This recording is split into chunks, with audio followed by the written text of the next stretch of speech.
Estas son algunas palabras de origen maya relacionados a la cocina.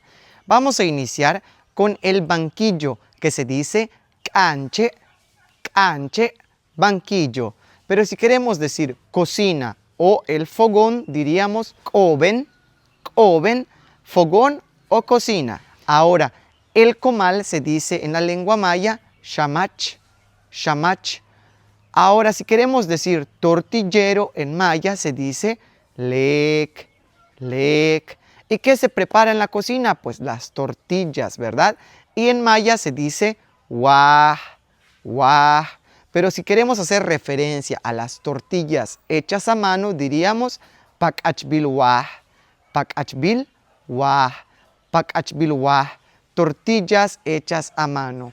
Otras palabras que se pudiesen relacionar con la cocina es fuego o candela, que se dice en maya kak, kak, fuego o candela.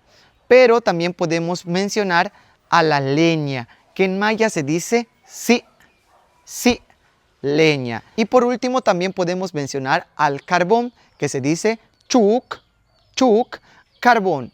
Ahora ya aprendiste estas palabras de origen maya que tienen relación con la cocina. Espero que este video haya sido de tu agrado.